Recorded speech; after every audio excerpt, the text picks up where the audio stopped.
All right, welcome back to 90s Noise. I'm April, and this week you're stuck with just little me, but I've got a very special guest with me here today. You probably know her as Robyn Russo from Secret World of Alex Mack, or Ingrid from Boy Meets World, or Grace from Babysitters Club. Today, I've got the fabulous and gorgeous Natanya Ross. Hi. Thank you. What Thank an you so intro. much for joining me. My God, I So gotta bring you everywhere with me. Hey, you've done some incredible work, so I've gotta throw all that out there and everything. Yeah, So, I appreciate it. Thank you so much. absolutely. Well, first, I'd like to thank you for joining me today. Okay. And I there's just so much that I would love to talk to you about and Yeah, everything. good, But baby. if Let's do it. Mm. you're good, we'll get started. So, for those of you, my our listeners, we'd actually just talked about Secret World of Alex Mack a couple weeks ago, and so I'd like to Mm. start asking a couple questions in regards to that, if you don't mind. Sure. Ask away. All, all right. So, um, one thing I wanted to know was what was the most memorable episode of Alex Mack to film? I get asked this a lot, and it's a harder question for me because we did so many episodes. Um, and I haven't watched the show in a really long time. I've seen clips here and there, and of course, what I get tagged in.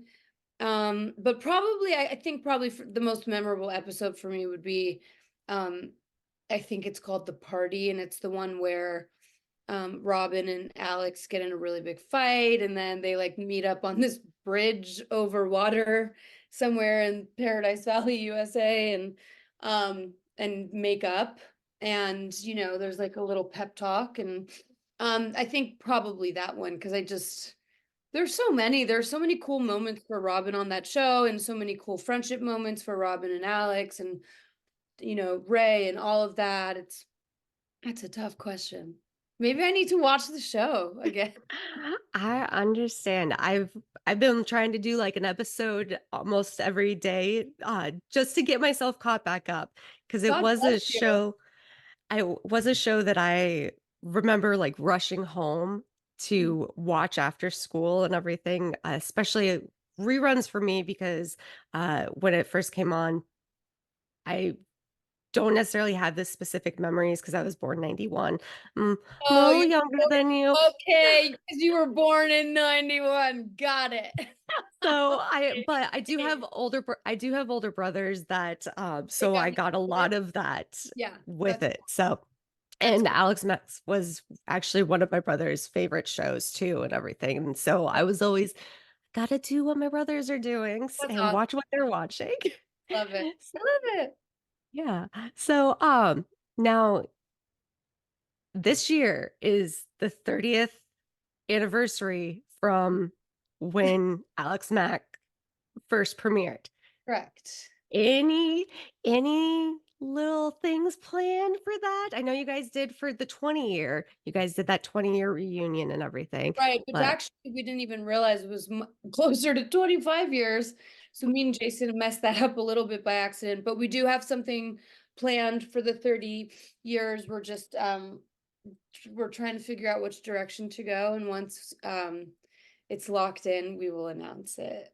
ooh, I'm But excited. what I'm I can say for now though is that Jason Strickland, who played Scott Green in the first two seasons, we will definitely be at what a lot of people have probably seen some promotion for, something called SplatCon, which I think is the first all Nickelodeon themed Comic Con ever, from my knowledge. I could, unless I'm missing something, I don't know. You might know better than me, but we've just signed contracts, so we will be there as one of the headliners. So that's cool. That's not our 30-year thing, but we will be there, and it's coincidentally in the same month as the 30 ah, years. I've been So seeing about that and it makes me sad that I'm down here in Florida because that's over in California. It's like, "Oh, come on. That yeah. would be Hey, where in ideal." Florida are you? So I'm in, St. Petersburg, so just outside of Tampa. Is that where they do one of the 90s cons? They did that That happens? last year. Okay, Yeah, so me and my co-host Ashley did go to 90s Con last year here mm, in Florida. Uh, cool. it was a fun experience. They're doing in Daytona this Oh, September. Daytona this year, and they're doing it Yeah. as we speak right now. It's Yeah, they're getting ready for it yeah, tomorrow. So, like um, half of my friends are there. So yeah, that's cool. Well, you never know. Maybe we'll be in Florida in October, or maybe you guys come to California in October. Who knows? You I never know what I'll could be ke happen. I'll be keeping my eyes out for the Okay, I cool. definitely that's it's one thing I love to do is get to meet people that I've grown up watching and everything. And so you're definitely on the list to actually like see in person. This works for right Yeah, now. hey, you still got me. Look at that. Yeah, absolutely. Now, Robin's style in Alex Mack. Iconic. Absolutely. Now, was that just more they just had the wardrobe? Did you have much of a say in it? I know being younger and everything, sometimes a lot of times you don't, but I didn't know if like growing with, because you guys did for 4 seasons, if Season, that's, but double episodes. So it when people are it feels weird because there were so many episodes. Mhm. It's because we did double episodes per season. So we did 28 per season as opposed to back then they were doing 13 per season. So it's really more like a 7 season show. They Yeah, just crammed it in all together. I had absolutely no say in this wardrobe. I really wish I could take credit. I've said this in so many interviews. I truly believe, and if anyone can prove me wrong, I will humbly stand down. I really truly believe she's like the OG goth emo alt girl of Nickelodeon. I don't think yes, there's any representation of kids that dressed and felt this way before her. Um, I would do anything to have all of that wardrobe back. Like if I just woke up and all over my bed was like every outfit Robin ever wore, I could die happy. But back then I just didn't, I was a teenager and I didn't know how cool some of the stuff was. And oftentimes they had Robin in like pigtails or these chokers and like stuff that I just didn't understand was gonna remain a legacy and iconic 30 years later. And so I was kind of almost opposite of it in a way where like, I was like, fuck, pardon my language, I cuss a lot. If you're good.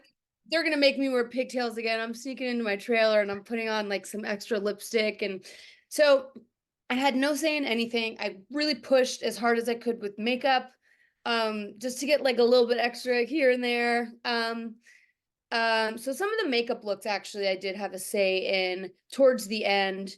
You can tell my hair starts changing a lot towards the end as well. We go from like, I'm so young in the first season and then second season because we had a longer hiatus from 1 to 2, you can tell that I like literally grew up. Like it Yeah, like an entirely different person. Same with season 3 and then ending in season 4. So I think by our 80th episode or whatever it was, I had settled into her aesthetic, and learned kind of how to like match her energy with my own, but like also remaining in character as her, if that makes any kind of sense.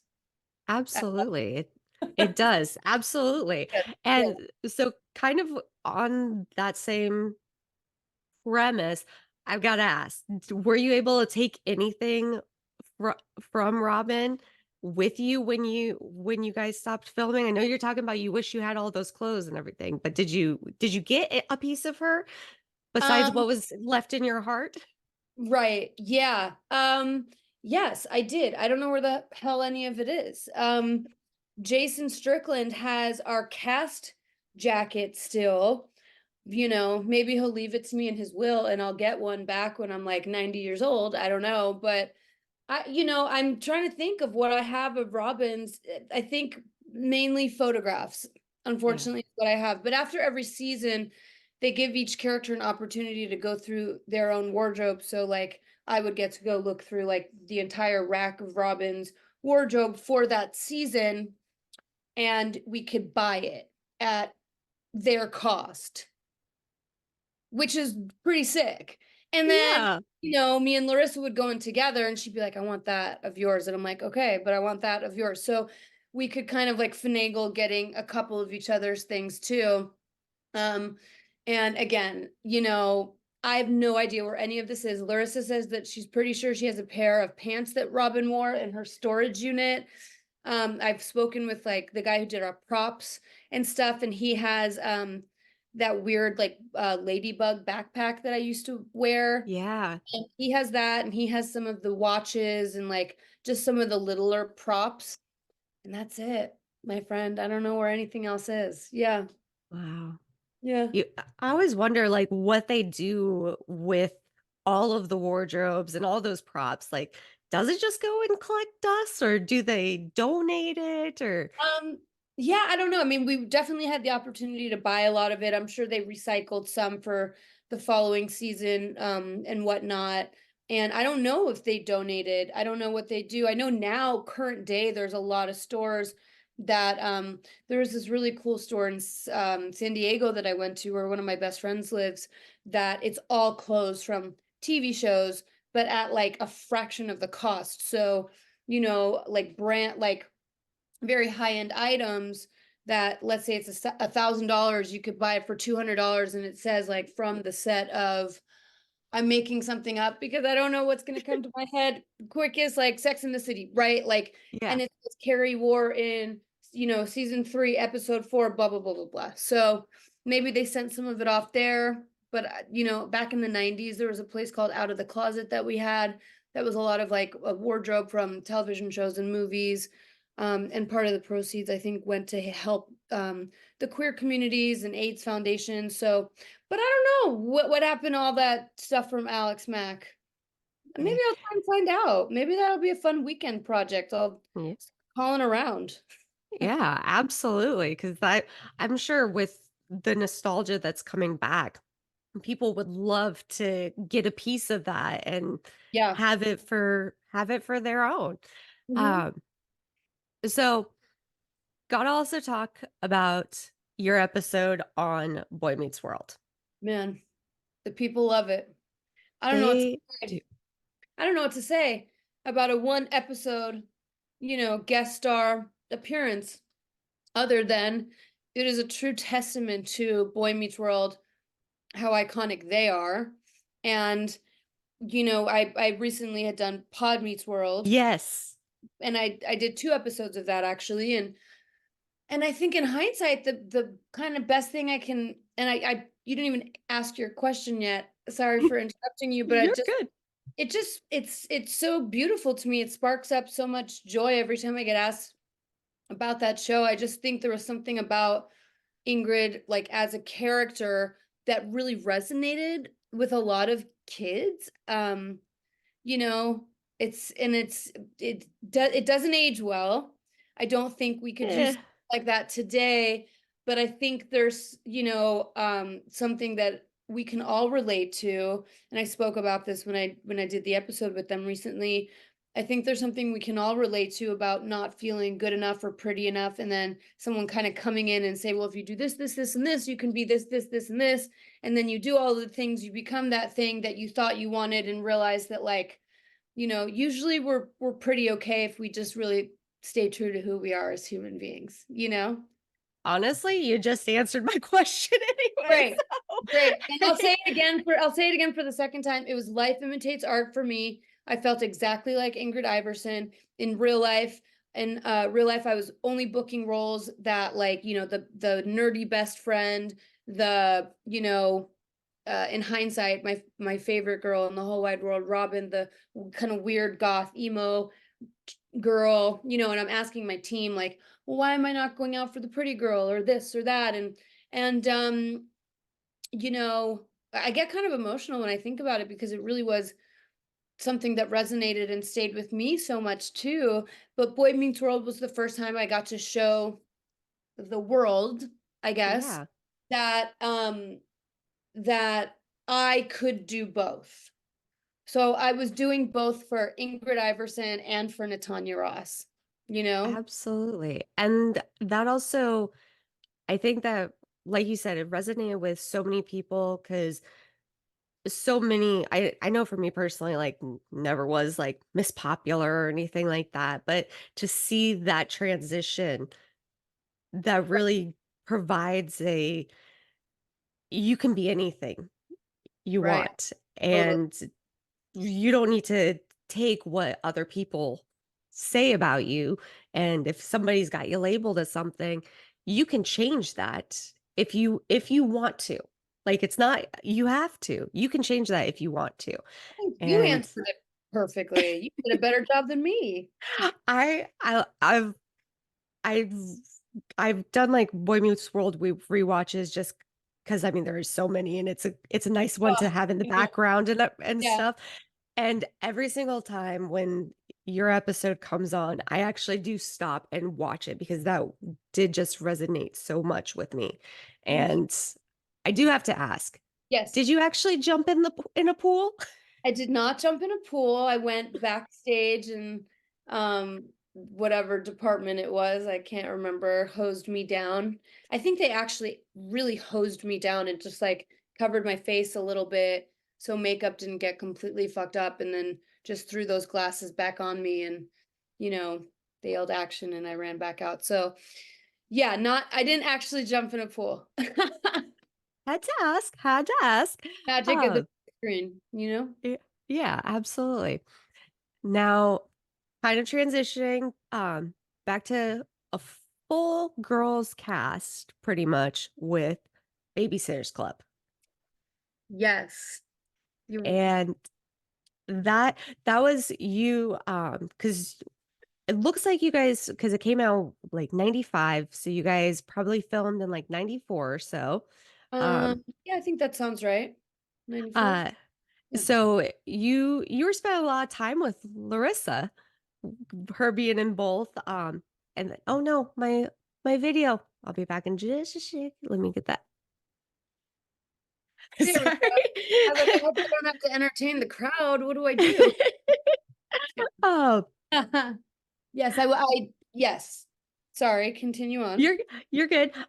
So but then also in this one, you kind of were playing more of a mean girl in it. Right. What how'd you feel about that? Like, you're going back and forth between Robin and Grace.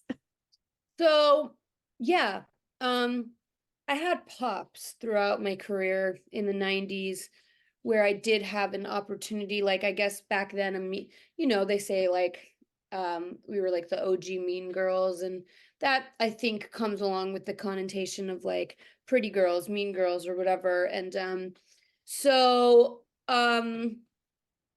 yeah, Larissa and I just talked about this recently. We were laughing our asses off because we went from Alex Mack season 1, and I don't even know if we had done season 2 yet before Babysitters Club. I have no idea, but, our, they Nickelodeon didn't know we were gonna be such a big show when we first came on. The creator was, mortgaging his house to pay for some of the special effects. We didn't know we would end up like the number 1 kid show in the world, cable, you Oh, know, yeah. network shows had us beat.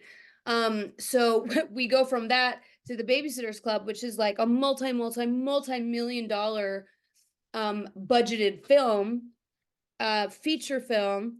And me and Larissa were like, shit, this is what trailers are supposed to look like. This is what craft services actually looks like. What hilarious. So that part was funny. I loved going back and forth and playing different characters. And I did that as often as I could, even when I was on Alex Mack. You'll notice I'm definitely missing from a few episodes here and there, and that's because um, I think my team kind of banked on me booking other jobs, so they were really smart contractually with how we set myself up on the show very, very, very early on, which I'm very appreciative of because I got to go on and do all these cool things like be on Boy Meets World for a week here, and Babysitters Club was during a hiatus. But yes, so that was a twofold question. I was spending a lot of time with Larissa. Marla was also my best friend in real life as well. And her and I had just done Freaky Friday. right before Babysitter's Club.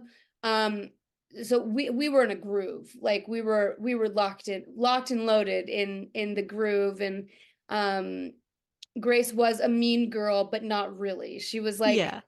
kind of a mean girl with a heart of gold, like I guess trying to, again, like one of these times we have in life when like we're just going along with something because we want to fit in, or we don't want to, you know, get called out by our friends, and we're like trying to stand up for what we think is right. So she was mean-ish. She was mean by association. Yeah.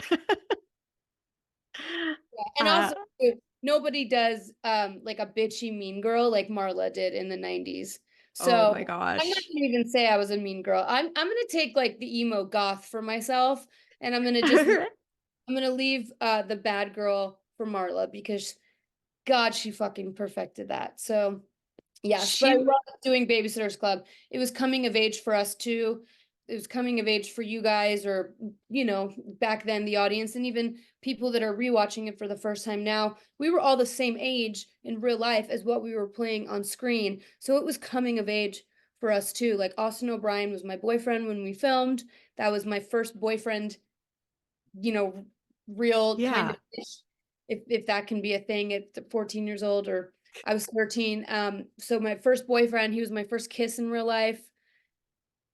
I know, crazy. Oh, And, we were all figuring out life too. It just didn't look like the Babysitters Club. It looked like a bunch of child actors that were thrown onto a movie set together for 4 months to, have the time of their lives. So, yeah. that's awesome. That is one that I'd seen because obviously, like you're saying, you and Larissa being on it from Alex Mack, it's like you gotta just keep up with that. Right. And I'm one of those people that if I find people that I like acting wise, I want to watch pretty much everything that they're in. Well, thank And God for thank you so much. that's I mean, uh heck, I'll even throw it out. I've not I didn't necessarily grow up with 90210, but I did watch your episode the other day, So, and yeah, it's weird. It's I a was weird episode. it's definitely an interesting one. But you It's know it's what? also Sorry, I'm so sorry to cut you off. you're good. You're good. No, go ahead. Go ahead. You go. I insist. I was just gonna say it was very weird for me because I've watched like 2 episodes in season 1 and then jumping to season 9. Yeah. I was like, "What?" I was texting Ashley, I'm like, "What happened to these characters? Like, what's going on?" And she's like, "Girl, I didn't make it to that far myself, like, in the whole series and stuff." I'm like, "Okay, okay, so I'm okay, but I Well, kinda wanna know what happened." I'm gonna age myself a little bit here, but it's pretty easy to figure out how old I am. While you guys were all watching Alex Mack, I grew up on 90210. So, Mhm. I was 10 years old with like a Dylan heart pillow on my bed, upset. I don't know why I was allowed to watch this show at 9 years old, but I was obsessed with this show. So when I got that episode, like to me, anything else I had done up until that point, there was not gonna be anything cooler to me than playing this character on 90210. And my hair did not look like that before the episode. PS. Like, so I'm trying to think. I can't even remember exactly what I had done right before that, but my hair had grown back out and it was longer, and it was probably like a strawberry blonde. It was either this color mixed with some blonde in it or whatever. And they said, we want to cut all of her hair off and dye it black, jet black. And my team said, no, just put a wig on her. So I had to go down there to try on the wig. The wig looked ridiculous and it wasn't working. So they offered me a certain amount of money to cut off all my hair and dye it black. And I was like, I'll take it, because what they didn't know is I would have done that for free. So just to be on the show. I didn't care. I was like, I was trying to be smooth. I'm like, oh man, all right. I mean, I guess I'll do it if you guys really want me to. And but I was so excited to do that. But it's such a strange character too. And I actually have gone back and rewatched that episode specifically. And yeah, very bizarre character. But you know, I was on 90210 and that was a dream come true. So there you go. Absolutely, and that's a box checked on the bucket list, I'm sure. Yeah. Big time. For sure. Awesome. So, now kind of transitioning a little bit from the 90s, we'll also kind of talk about your life now and how your experiences in the 90s made you the woman that you are today. You're absolutely gorgeous, you're killing it, um because you are, a working in a, facility. I can't remember the name. I had it written Okay. down. Don't worry.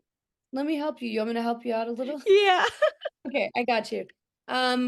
So yeah, the 90s were so significant to my life. Mhm. Um,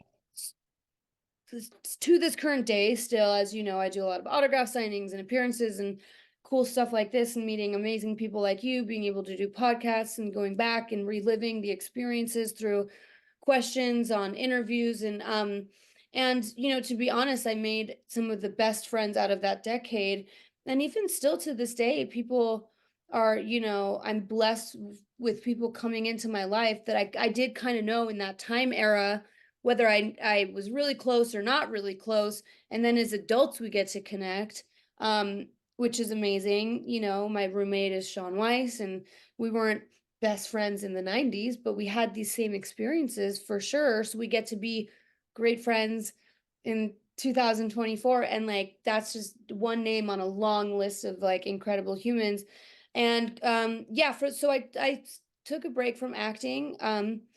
I think most people know that have any interest in my life that I had I battled drug addiction for a decade, and then got sober. Uh I haven't drank alcohol in almost 16 years, I think.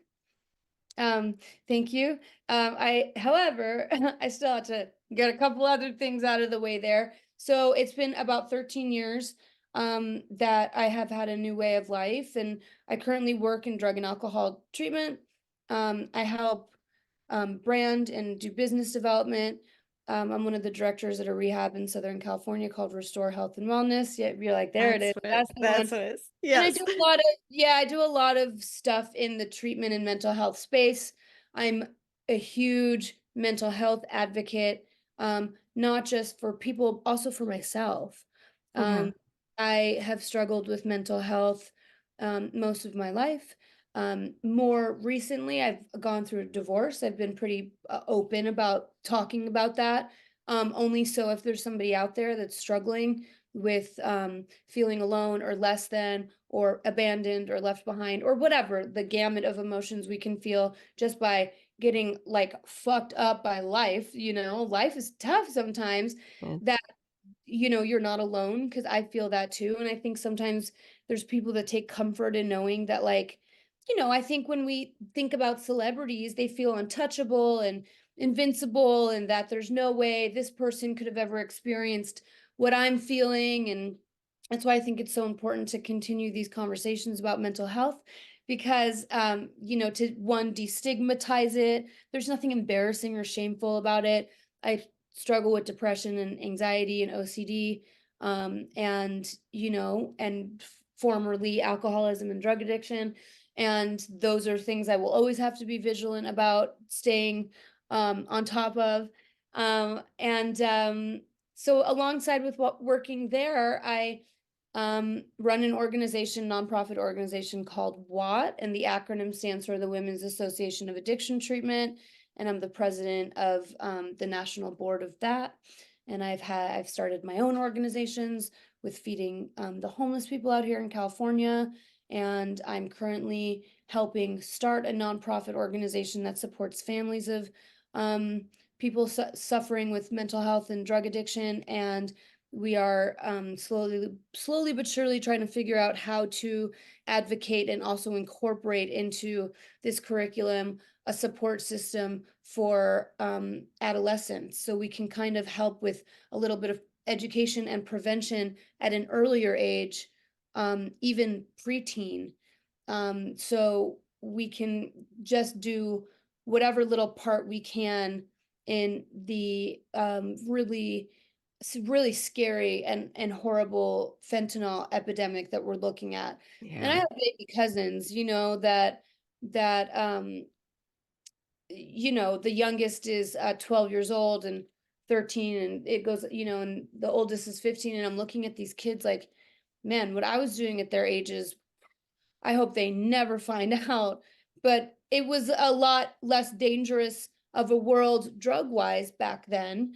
And Yeah. and I would be mortified and horrified and scared to fucking death if these kids ever got themselves in a situation where they picked something up that had fentanyl in it or what have you. So I want to get in there as early as we can. And so that's part of that nonprofit. And then um you guys pushed me. I got way too many DMs from you guys, and finally I said, fuck it, and I started acting again.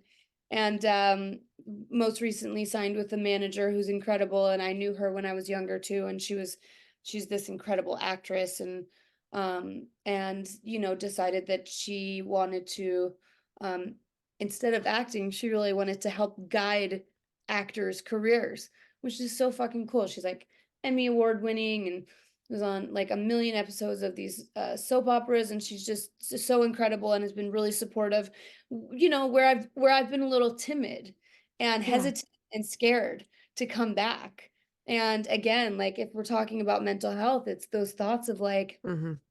oh, I'm an emotional person, so I get choked up really easily. But, those thoughts of like, well, I'm 42 now. No one cares about me anymore. Am I still pretty? Bullshit. Well, thank you, April. I know you do. So if I do a movie, at least one person's gonna watch it. And it's Abso-fucking-lutely. kidding, but it's the story we tell ourselves. It's Mhm. the shit our brain says to us, and it's fucked up because it sounds like a voice that sounds exactly like our own, right? Because so it's hard to Absolutely. battle against that. So it's like, am I too old? Am I pretty enough? Am I this enough? That enough? Can I still act? Am I still funny? Am I still, do I still have like a dramatic actor living inside of me somewhere? And listen, life is short, and I love what I've done in the mental health space. It's meant everything to me, but I know that I'm like a true blue born entertainer. It lives inside of me. I think she just took a very, very long nap, and she woke up and was like, let's go, I'm rested, Mhm. sharp Yeah. and ready, and everything is in the universe's timing. So, yeah. I love that. I love to hear that you are getting back into it, and I cannot wait for that. Like, you're talking about mental health and everything. I myself deal with depression, anxiety, have since I was, like, 7 or 8 years old. I mean, hell, like, I even have I don't know if you're able to see I here, can't let because me your thing's blurring it out. yeah, let me do this so you Also, could I want to see. just say really quickly, I forgot to say my manager's name is Chanel Gray Faulkner, and it's at Complete Management Group. So I do want to like give credit where credit's due. I see Absolutely. behind you, that looks like professional photo ops from potentially 90s con. Am I right? So, Or some, yeah, this one I know. is from Okay, 90s Con. I knew The it. rest of them are from different ones. Can you That tell one me is who all the of they are real quick? I'm so yeah. curious. Okay.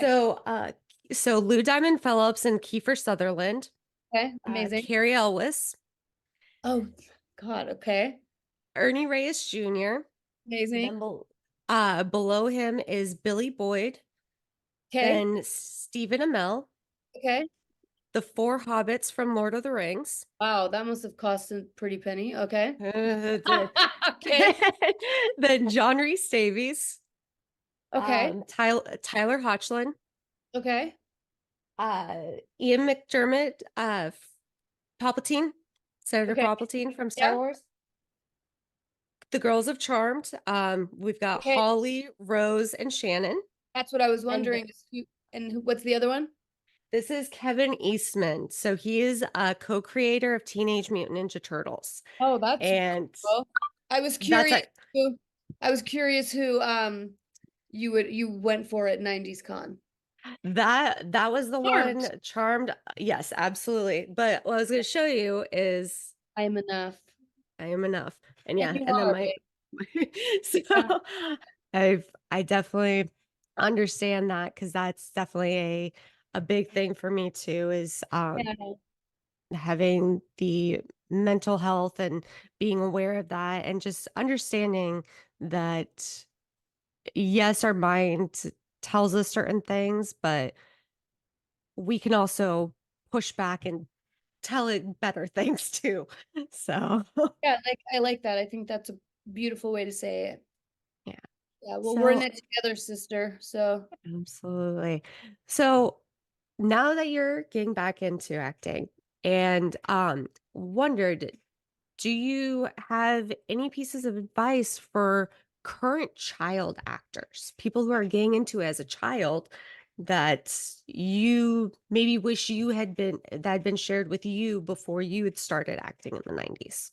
yes, and I think this generation of child actors is looking at a lot of different things than my generation. I know there's like a what looks like a really fucked up documentary coming out in 2 days about Nickelodeon.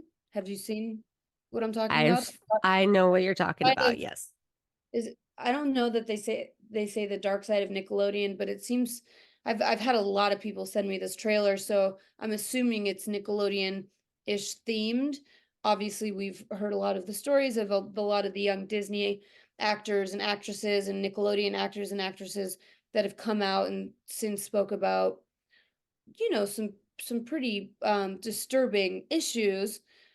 I am very blessed that on set I was nothing ever but protected. My circumstances revolved more around my home life. Hmm. Um, and for me, set was always a very safe place. And Good. I got to wake up in the morning and go be somebody else. And I didn't necessarily have to be me for that day. Um, so looking back, I say the same thing every time. If I could go back and give that little version of Natanya some advice, I would say be careful who you surround yourself with. Really. That's honestly, that's good advice for anybody, It's I good think. advice for anybody, yeah, and that also, you are enough, Yes. gonna be okay. Um, you don't have to do this thing that you think you have to do in order to be this or that or her or him or whatever. And that just it's okay. You are enough. And but also I'm a really big believer in that everything happens in our lifetimes the universe exactly the way it's supposed to. So on the other side of that coin, if I hadn't gone through all of that stuff, I wouldn't be able to do what I do today and have been able to have this incredible career in the mental health space for the last 15 years without the experiences I went through in my own personal life. So that's why I kind of like to stick with the like be careful who you surround yourself with, and I really try and adhere to that in my life today as well, because your energy is sacred, and what It you allow is. into your energy field is precious and sacred, and water seeks its own level. And if you feel like you have a lot of people around you that you're getting these kind of visceral reactions like, "Ugh," I don't know. I mean, one, it's probably a good time to check in with yourself and make sure everything is okay. And two, in my old age now, what I what I have really come to understand is that like, I am nobody without all the people who make sure I remember who I am. So that's been a really important life lesson for me. Yeah. I love it. Absolutely love it. So, gotta ask since and this my our podcast is a 90s podcast. Okay. If you could go back to the 90s and bring one thing with you to the future, what would it be? Gonna make you think. Like like a 90s toy, like a snack that does isn't around anymore. But bring Robyn Russo's entire wardrobe Hey, back a with me. absolutely. That's what I would bring. Oh, yeah. That honestly. what a great answer, right? Absolutely. No, but really, like, she was so high fashion, so ahead of her time, so ahead of all of our times. And like, of course, lo and behold, everything is a full circle. And now everybody is dressing like her now currently. Exactly. And I'm like, I don't have all these thousands and thousands of dollars to Yeah, I would definitely bring her wardrobe back because she was so dope. Like in hindsight, I wish I had appreciated it a little bit more back then the way I do now, but she was so dope. So that's what I would bring. Yeah. You know what you guys could do with all these reboots and everything? And A show on Robyn Russo on like a whole where show she where yeah, where she is today. that I love that idea. I would happily do it in a heartbeat. We were in talks for many years about an Alex Mack reboot, and we kind of shopped it around. And um, I think we maybe got held up a little bit by the powers that be, and and so we let it go because we didn't want to like get heartbroken over and over. We were so close and then it didn't happen, and so close and it didn't happen. I love the character of Robyn. I have like a 10 million ideas of how she would have ended up as an adult. Me and Jason and Darius wrote almost like a first full show Bible for like what a first season would look like for these characters as adults. And so I don't know, your lips to God's ears, maybe we just put it back in the universe and who knows? You never know in this crazy Hollywood shit. Anything could happen. So Uh, exactly. I mean, hell, I think that would be fucking phenomenal I to think it'd be see. fucking phenomenal too. Like Yeah, I cool. would love to see that. That would and make it more kind of like they were trying to do with Lizzie McGuire, but make it more adult oriented. Not Yeah, we wanted to necessarily yeah, we wanted to take like a little bit of a darker spin on it. yeah. A bit more like Alex Mack meets Stranger Things because let's not forget Alex Mack ran, what did they say? Walked so 11 could run. Fine. Yes. One of Yeah. the creators of Stranger Things was one of the directors on our show, Sean Levy. So, um, you know, yeah, a little darker twist on it. Um, Maybe more of like a Netflix vibe than a Nickelodeon vibe, Yeah. and more inclusive. We had Robin's character, um, part of the queer community, and in the process of like potentially adopting a child, just in more inclusive of Yeah.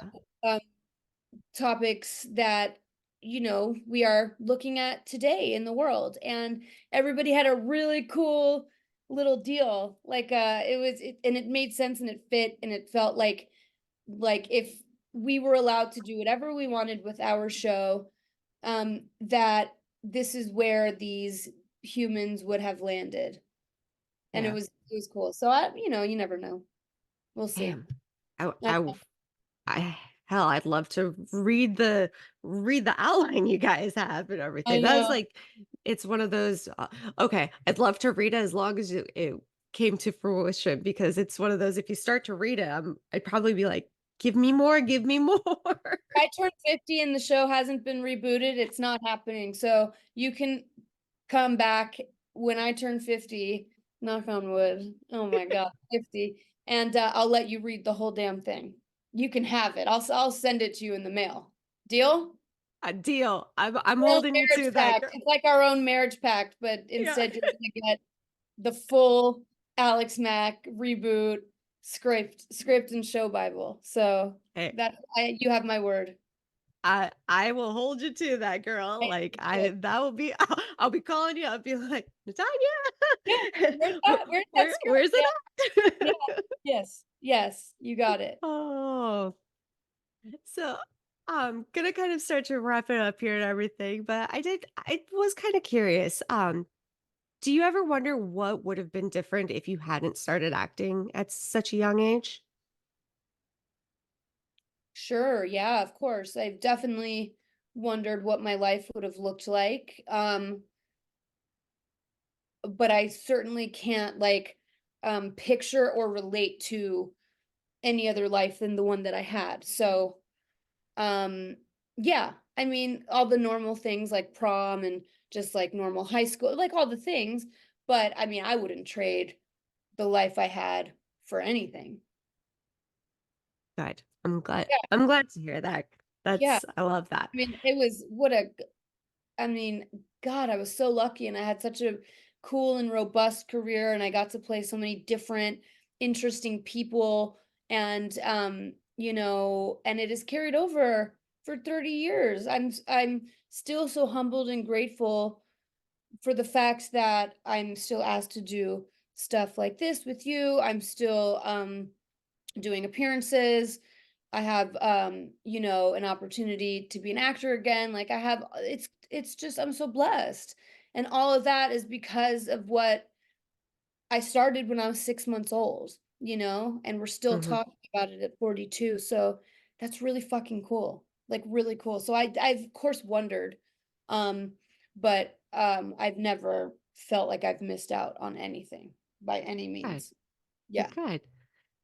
And then so last question for you, and then we'll wrap it up. But curious, if there's one set that you wish you could revisit, what set would it be? Alex Mack. Alex Mack?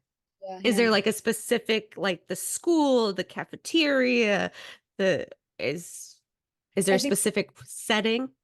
I think just all of us back together on our soundstage in Valencia and just like all of our dressing rooms were right next to each other and me and Larissa running around like blasting Smashing Pumpkins or No Doubt or Real Big Fish or whatever we were into at that time and people yelling at us to turn it down and me and Darius running around and Jason. I mean just yeah, I think hands down it would be that.